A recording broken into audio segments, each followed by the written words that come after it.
नमस्कार दोस्तों, कैसे हैं आप लोग। उम्मीद करता हूँ अच्छे होंगे। और आज की वीडियो में हम लोग देखने वाले हैं एसएससी सीएचएसएल के एग्जाम में जो 3 अगस्त को सेकंड शिफ्ट में जीके जीएस के क्वेश्चंस पूछे गए थे। सारे क्वेश्चन हम लोग यहाँ पे डिस्कस करने वाले हैं, तो वीडियो में अंत तक बने रहें। और अगर आपका एग्जाम आने वाले शिफ्टों में है तो ये एनालिसिस देखना आप लोगों के लिए बहुत ही इंपॉर्टेंट है, क्योंकि क्वेश्चन रिपीट हो रहे हैं। ठीक है, शुरू करते हैं आज का वीडियो। पहला जो क्वेश्चन पूछा गया था आपका, भारत ने टोक्यो ओलंपिक में कितना स्वर्ण पदक जीता था। तो ये जो है इसका करेक्ट आंसर आपका हो जाएगा 1 गोल्ड मेडल जीता गया था भारत के द्वारा, और 2 सिल्वर मेडल और 4 जो है ब्रॉन्ज मेडल जीता गया था। गोल्ड मेडल किसने जीता था, तो ये जीता था नीरज चोपड़ा ने। और किस गेम में, तो ये जो है भाला फेंक गेम में जीता गया था नीरज चोपड़ा के द्वारा। ठीक है, अब सारे गेम को हम लोग यहाँ पे सारे जो है मेडल को देख लेते हैं, किस किस मेडल को किसके द्वारा जो है जीता गया था और किस फील्ड में। तो मीराबाई चानू ने जीता था सिल्वर मेडल वेट लिफ्टिंग में। लवलीना बोरगोहेन के द्वारा जो है ब्रॉन्ज मेडल जीता गया था बॉक्सिंग में। और पीवी सिंधु ने जीता था ब्रॉन्ज मेडल, ये था बैडमिंटन में। रवि कुमार दहिया ने जीता था क्या है, मेंस फ्री स्टाइल 57 kg में सिल्वर मेडल जीता गया था रवि कुमार दहिया के द्वारा। अब भारतीय हॉकी टीम की बात करें तो इसके द्वारा ब्रॉन्ज मेडल जीता गया था मेंस हॉकी। और बजरंग पुनिया ने जीता था रेसलिंग में ब्रॉन्ज मेडल। ठीक है, ये आपका 6 मेडल हो गया। 7वां मेडल जो था नीरज चोपड़ा के द्वारा भाला फेंक में जीता गया था, और वो था गोल्ड मेडल। नीरज चोपड़ा ने डायमंड लीग में कितना मीटर जेवलिन थ्रो करके पदक जीता था। ये नीरज चोपड़ा के क्वेश्चंस बन रहे हैं, तो नीरज चोपड़ा के बारे में सारे डिटेल जो है आप लोग देख के जाएंगे।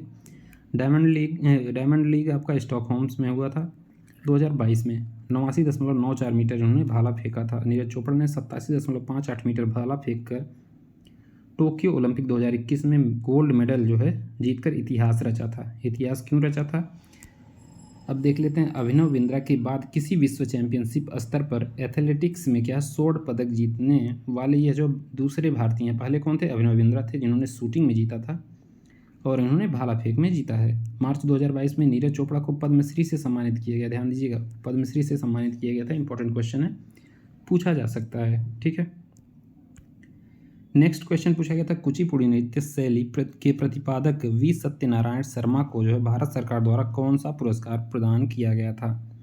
तो भारत सरकार ने उन्हें 1970 में चौथे सर्वोच्च नागरिक सम्मान, अब भारत का चौथा सर्वोच्च नागरिक सम्मान ये पद्मश्री है, तो पहला कौन सा है, पहला आपका भारत रत्न है, दूसरा पद्म विभूषण है, तीसरा पद्म भूषण है, और चौथा आपका पद्मश्री है। तो ये चौथे नंबर का था, इससे इनको जो है सम्मानित किया गया था चौथे सर्वोच्च नागरिक सम्मान पद्मश्री से। ठीक है, यहीं पे संगीत नाटक अकादमी रत्न इनको 1967 में दिया गया, और कालिदास सम्मान जो है 1988 में इनको दिया गया था।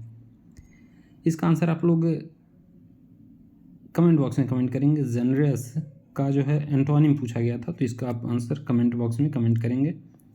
नेक्स्ट क्वेश्चन पूछा गया था कि 2011 की जनगणना के अनुसार भारत की जनसंख्या वृद्धि दर कितनी थी। ठीक है, जनसंख्या दर वृद्धि दर आपसे पूछा गया था 2011 की जनगणना के अनुसार, तो ये था 17.72% वृद्धि दर था। ठीक है, अब बात करें जनगणना से संबंधित क्या क्या क्वेश्चन आपके एग्जाम में बन सकते हैं। तो जनगणना 2011 के अनुसार भारत की जनसंख्या 2001 से 2011 के बीच में 17.72% की वृद्धि हुई थी, यानी कि बढ़ी थी।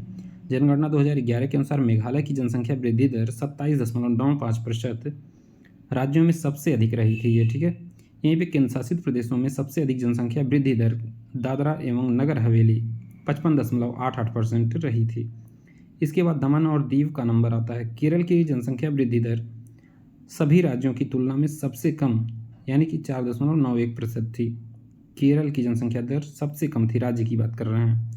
एक इंपॉर्टेंट क्वेश्चन जो बनता है, जनगणना 2011 के अनुसार किस राज्य का जो है वृद्धि दर, जनसंख्या वृद्धि दर नकारात्मक यानी निगेटिव थी, तो ये था आपका नागालैंड।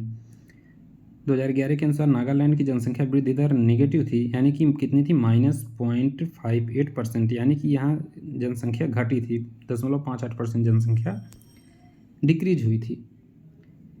चोल वंश की स्थापना किसने की थी। ठीक है, इंपॉर्टेंट क्वेश्चन, चोल वंश से क्वेश्चंस बन ही रहे हैं। ठीक है, विजयालय के द्वारा जो है चोल वंश की स्थापना की गई थी।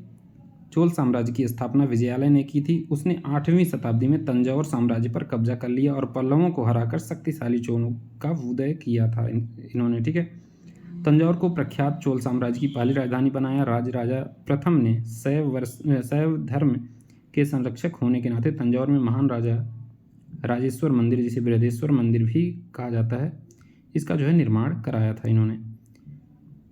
थीमसा किस राज्य का एक आधिकारिक लोक नृत्य है? इंपॉर्टेंट क्वेश्चन है, ठीक है।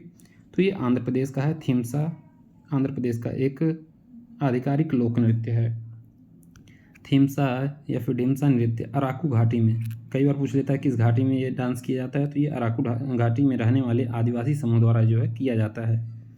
नर्तकों के साथ मोरी, किरीडी, टुडुम, दप्पू, कोमुलू जैसे संगीत वाद्य यंत्र बजने वाले भी होते हैं, ठीक है। आंध्र प्रदेश के अन्य लोक नृत्य की बात करें तो कुचिपुड़ी, आपका कुचिपुड़ी वेरी इंपॉर्टेंट है। विलासिनी नाट्यम, आंध्र नाट्यम, भामकाल्पम, वीर नाट्यम, दप्पू, तप्ता गुल्लू, लंबाड़ी, कोलाट्टम, बुट्टा कोमालू शामिल हैं। कर्नाटक में हटरी, सुग्गी, कुनिथा, करगा, लंबी, यक्षगान, ठीक है। महाराष्ट्र की बात करें तो यहाँ पे आपका लावड़ी, नकटा, कोली, लेजिम, गाफा और बोहाड़ा है। राजस्थान में झूलन लीला, झूमा, सुसिनी, गपाला, कालबेलिया, घूमर और चकरी है। तो यहाँ पे आप याद रखें कालबेलिया, घूमर और ये झूमा, ये तीनों इंपॉर्टेंट है, क्वेश्चंस एग्जाम में रिपीट होते हैं।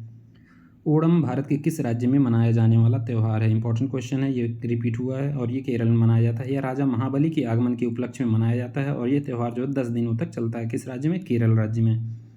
यह जो है फसल काटने का भी एक उत्सव है।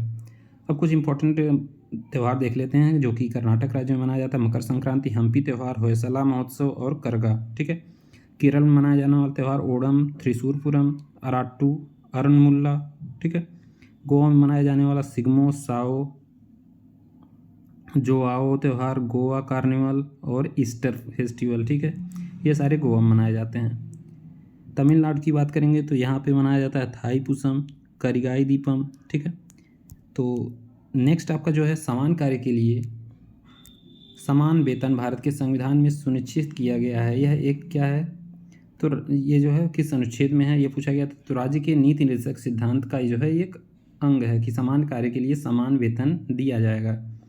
यह अनुच्छेद 39D के तहत यह प्रावधान किया गया है कि पुरुष एवं स्त्री को समान कार्य हेतु जो है समान वेतन दिया जाना सुनिश्चित किया जाएगा, ठीक है। तो इम्पोर्टेंट है, ये जो है क्या है? नीति निर्देशक सिद्धांत है। नेक्स्ट क्वेश्चन, महात्मा गांधी के राजनीतिक गुरु कौन थे? इस क्वेश्चन पे कंफ्यूजन है कि ये पूछा गया था कि नहीं पूछा गया था। आप लोग कमेंट बॉक्स में कमेंट करेंगे। महात्मा गांधी के राजनीतिक गुरु जो थे वो गोपाल कृष्ण गोखले थे। गोखले अपने प्रारंभिक वर्षों के दौरान गांधी के गुरु थे। उन्होंने अंग्रेजों के खिलाफ लड़ने के लिए महात्मा गांधी को भारत की यात्रा करने के लिए निर्देशित किया था। वो जो है अंग्रेजों के खिलाफ भारतीय स्वतंत्रता आंदोलन के दौरान सामाजिक और राजनीतिक नेताओं में से एक थे। 1907 के कांग्रेस सूरत विभाजन के बाद वह उदारवादी वर्ग के नेता बन गए थे। 1905 में उन्हें भारतीय राष्ट्रीय कांग्रेस बनारस अधिवेशन का जो है अध्यक्ष भी चुना गया था, जबकि ये जो है 1905 में चुना गया था इनको, ठीक है। एक क्वेश्चन आपका पूछा गया था कि हाल ही में किस शहर में पहली मेथनॉल संचालित बस सेवा का अनावरण किया गया है? ठीक है, तो ये किया गया बेंगलुरु में और ये भारत का पहला जो है मेथनॉल संचालित बस सेवा है। तो किसके द्वारा किया गया इसका उद्घाटन? नितिन गडकरी, केंद्रीय सड़क और परिवहन मंत्री जो कि हैं, ठीक है। ये जो आपका ग्लाइकोजन है इज़ ए मोनोमर ऑफ, ठीक है। तो ग्लूकोज जो है इसका मोनोमर है, किसका? ग्लाइकोजन का। और कुछ जो है मोनोमर हैं, स्टार्च हैं, सेलुलोज हैं, ये भी ग्लूकोज के ही मोनोमर हैं, ठीक है। तो ये सारे क्वेश्चन आज के एग्जाम में आपसे पूछे गए थे और ऐसे इंपॉर्टेंट वीडियोज़ एनालिसिस के लिए यूट्यूब चैनल को आप लोग ज़रूर सब्सक्राइब करें। Thank you.